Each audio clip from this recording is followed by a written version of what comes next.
That's literally my fucking favorite. The person that's meant for you doesn't care about that in the long run. However, we both also have been in the honeymoon stage, Yeah. the early stages of a relationship before. We get it. It's actually not that bad. You're not wearing a full face of makeup. You're not wearing eye makeup. You're not going to bed with a big red lip on your face and then waking up looking like the Joker. You know how you cannot wear, I reckon 90% of concealers, you can't actually wear them by themselves. Unless they're very low coverage. If you're going to put it on before bed.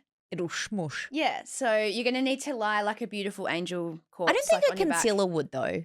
Concealers No, don't unless smush you're a too real much. tosser. And you smush that face into your pillow. Yeah. Or maybe you're biting your But pillow because of another maybe- reason. I have a rogue beauty question on behalf of my friend that came up at dinner. She was saying she has some pigmentation and scarring from acne.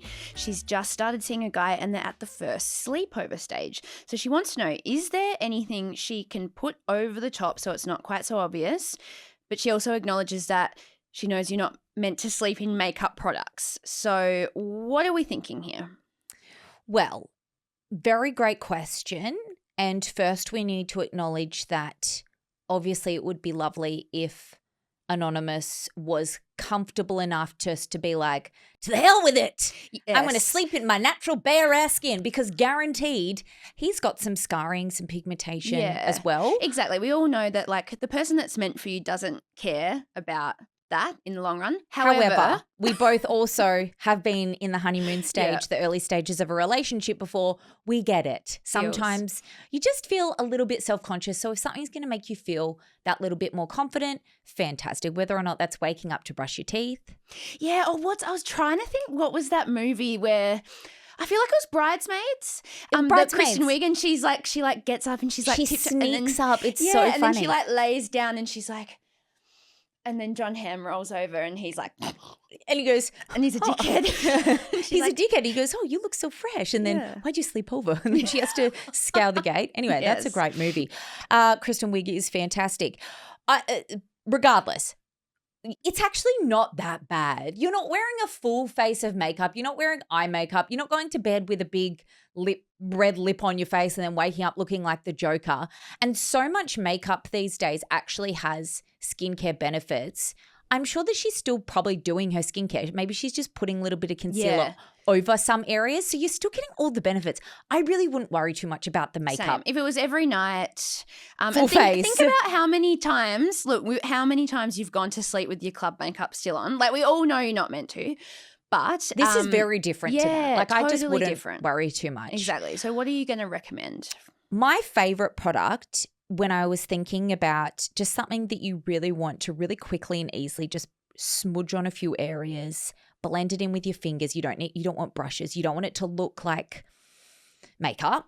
And you want it to be, you know how you cannot wear, I reckon 90% of concealers, you can't actually wear them by themselves. Unless they're very low coverage. Very low coverage, sheer, beautiful, seamless. Almost like some more like illuminators, like the under eye brighteners.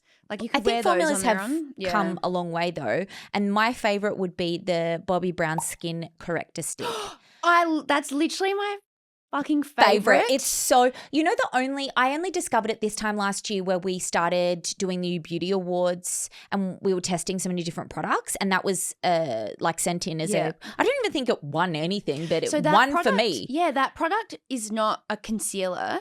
It's as you said, it's a corrector stick. But it comes in all different shades. So I've been using the shade Extra Light Bisque. I've got it on today. Literally anytime I wear it, that's my concealer, and I have been using it for 5 years, and it's just the best. Wind up, draw it on. That's what I mean. Wind it up. You So draw it on creamy. the areas, then just with your finger, use the warmth from your finger to tap, and then it's the best one that you just put it on your skin and it doesn't look like you've got makeup on. But I use it on my dark under eyes. Same. And then, you would put it on any bit of redness. Exactly, around the nostril, just all of it. Great rec. That's what I personally would use. Then I was having a look online. I got deep in the Reddit threads on what other people would recommend for someone that is just trying to do a little bit of something, but they don't want to put other makeup on. And the two ones that kept coming up were the Haus Labs Tri-Clone Skin Tech Concealer, which is $53 because it's buildable, it looks really natural and seamless. So you can build it up to wear as a full coverage concealer if you're doing a full face of makeup, but you can also just use little bits on your face and then just use your finger. And then the Makeup Forever HD Skin Concealer. Oh, yeah. $50, looks really natural and bare skin and blends easily. So those were the two main recommendations that I came across. Unfortunately, I couldn't find a really good savvy in the realm of something that's just blendable and shears out really nicely. The other option could be, obviously it depends on how the severity of the scarring and what the pigment looks like and all of that. But the other option too, sometimes I have lots of freckles, and so sometimes I find just like a product that gives a wash of color and radiance gives that overall effect that sometimes is when you look at someone and you're like, oh wow, they look really healthy, vibrant, and then I'm not actually looking at the pimples that they have or the scarring that they have. So like the Revlon have the illuminating primers, I guess, or like the L'Oreal Paris, the Glow tint, the Home Beauty primer. Like you could do something like that where it's just on your fingers and you actually could sleep in that. Like, yes, don't have white pillows because, but you could easily sleep in that and wake up just to feel a bit more confident. And then also you're going to have to figure out how to sleep on your back, because otherwise if you're going to put it on before bed, it'll smush. Yeah, so you're going to need to lie like a beautiful angel corpse. I don't think a concealer would though. Concealers no, don't unless smush you're a too real much. tosser. And you smush that face into your pillow. Yeah. Or maybe you're biting your pillow because of another reason.